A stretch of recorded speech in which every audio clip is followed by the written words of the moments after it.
तारिक फातिमी को ओहदे से हटाने का फैसला कर लिया गया है। प्लांटेड स्टोरी का मलबा तारिक फातिमी पर डाल दिया गया है। तारिक फातिमी को ओहदे से हटाने का फैसला कर लिया गया है। मजीद बात करते हैं इस पर इस्लामाबाद के ब्यूरो चीफ ऑन साइट से। ऑन बताइएगा, जो रिपोर्ट मुरतब की गई थी स्कैंडल पर, क्या उसमें भी तारिक फातिमी को मुर्द इल्जाम ठहराया गया है?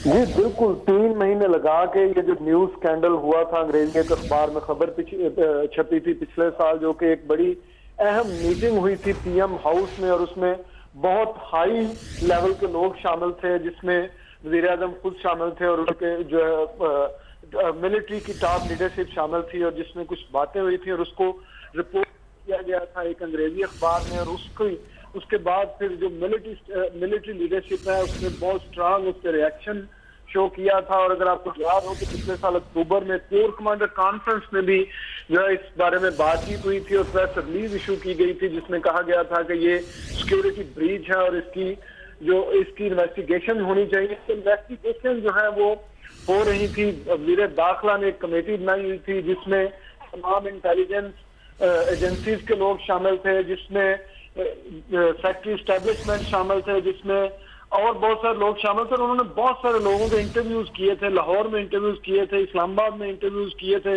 जर्नलिस्ट के इंटरव्यू किए थे, सरकारी अफसरान के इंटरव्यूज किए थे।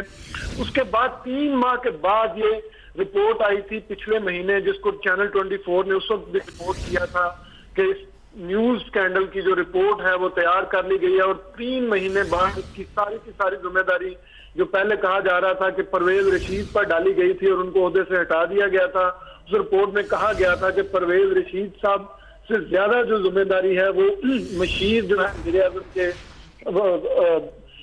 वजीर फॉरेन अफेयर्स के, उन पर जो है ज्यादातर जिम्मेदारी डाली गई थी। और आज जो यही फैसला किया गया है कि इसको तारिक फातिमी साहब को हटाया जाए। अगर आपको याद हो तो कुछ दिन पहले जब आर्मी चीफ कमर बाजवा खारियां गए थे तो वहां पे भी काफी शोर मचा था। जो नौजवान थे, जो अफसरान थे, उन्होंने भी काफी शोर मचाया था, क्योंकि कहा यह जा रहा था कि शायद इस तरह की एक दी जा रही सोच थी या इस तरह का एक दिया जा रहा था अंडरस्टैंडिंग कि शायद पिछले जो आर्मी चीफ हैं जनरल रहील शरीफ, उनके जाने के बाद ये मामला दब गया है। ये शायद समझा ये जा रहा था कि मामला दब गया। और ये बताइएगा कि मलबा अब तारिक फातिमी पर गिरा दिया गया है, तो परवेज रशीद साहब को क्या इस रिपोर्ट में क्लीन चिट दे दी गई है? अगर आपको याद हो तो पिछले कुछ 2-3 महीने से परवेज रशीद साहब फिर बड़े एक्टिव हो गए हैं। वज़ीर आज़म नवाज शरीफ को हर जगह पे वो जो है वो सपोर्ट भी कर रहे हैं और उनका दिफा भी कर रहे हैं। पहले 1 महीने वो बिल्कुल जो है वो मंजर आम से गायब हो गए थे, लेकिन पिछले 2 माह से परवेज रशीद साहब दोबारा जो है वो काफी एक्टिव हो गए। और अगर अभी तक परवेज रशीद साहब की जगह पे कोई वजीर इत्तलात भी नहीं आया, मरियम औरंगजेब को वजीर मसलकत बराए इत्तलात बनाया गया, तो अभी ये जो इस्लामाबाद के हल्कों में ये बात चल रही है कि शायद परवेज रशीद साहब को दोबारा कोई अहम ओहदा दे दिया जाए। लेकिन सारे का सारा साई ये भी बताइएगा कि पहले परवेज रशीद साहब को हटाया गया, उसके बाद अब ये बात सामने आई है कि तारिक फातिमी साहब को ओहदे से हटाने का फैसला कर लिया गया है। ऐसा तो नहीं है कि परवेज रशीद को मंजर आम से हटाए जाने के बाद वापस लाने के लिए बलि का बकरा बनाया गया है तारिक फातिमी साहब को? कि तारिक फातिमी साहब का नाम काफी दिन से आ रहा था और पहले दिन से आ रहा था, और ये भी कहा जा रहा था कि जो सहाफी हैं अंग्रेजी अखबार के, वो इनके घर में जाके भी इनसे मिले थे। लेकिन एक और जो बड़ी अहम बात हो रही थी कि वजीर आजम हाउस से भी शायद कुछ लोग इसमें शामिल हैं, उस तरफ भी इशारा किया जा रहा था। लेकिन वजीर इत्तलात को जिस वक्त हटाया गया तो उस वक्त चौधरी निसार साहब ने कॉन्फ्रेंस भी की थी, प्रेस कॉन्फ्रेंस भी की थी, जिसमें उन्होंने कहा था कि वजीर इत्तलात को इसलिए नहीं हटाया गया कि वो शामिल हैं, बल्कि उनको इसलिए हटाया गया कि वो ये जो खबर है उसको शाया करवाने में, उसको शाया जो है वो करवाने जो उसमें शाया नहीं होनी चाहिए थी और वो उसमें नाकाम रहे हैं, एक्सक्यूज मी। तो ये सारी बातें पहले दिन से चल रही थी। तारिक फातिमी साहब का नाम चल रहा था, वज़ीर आज़म हाउस में कुछ लोगों का नाम चल रहा था, कुछ मिनिस्ट्री इंफॉर्मेशन के कुछ अफसरान का नाम चल रहा था। और अगर अभी आप देखा हो तो कुछ अच्छा, ऑन ये भी बताइएगा कि आपके पास रिपोर्ट से मुतालिक और क्या तफसीलात हैं कि वो जो सहाफ़ी जिन्होंने ये स्टोरी प्लांट की थी सिरल अलमीडा, उन पर क्या चार्जशीट लगाई गई है, उनका क्या रोल है रिपोर्ट में?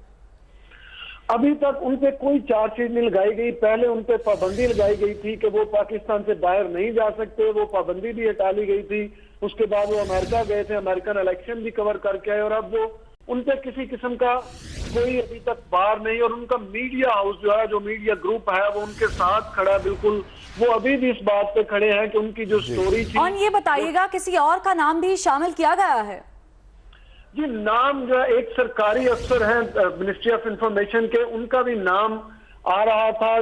तो मैं अभी आपको बता रहा था कि जो 22 ग्रेड में तरक्कियां हुई हैं उसमें कुछ इंफॉर्मेशन ग्रुप के भी लोग थे, तो उनकी तरक्की नहीं हो पाई। तो उसमें कहा जा रहा है कि शायद ये स्कैंडल उसकी वजह है कि इंफॉर्मेशन ग्रुप के जो सीनियर तरीन अफसर हैं उनकी तरक्की नहीं हो पाई। और अभी भी जो इंफॉर्मेशन सेक्रेटरी हैं, जो इस वक्त वो इंफॉर्मेशन ग्रुप के नहीं हैं, जो सबा मोहसन हैं, जब उनको चेंज किया गया 2 हफ्ते पहले, तो उनकी जगह पे एक सेक्रेटेरिएट ग्रुप के अफसर जो हैं ग्रेड 21 के, उनको एडिशनल चार्ज दिया गया है, जिसकी वजह से भी इंफॉर्मेशन ग्रुप के लोगों में काफी प्रॉब्लम भी है, वहां पे काफी बेचैनी भी है।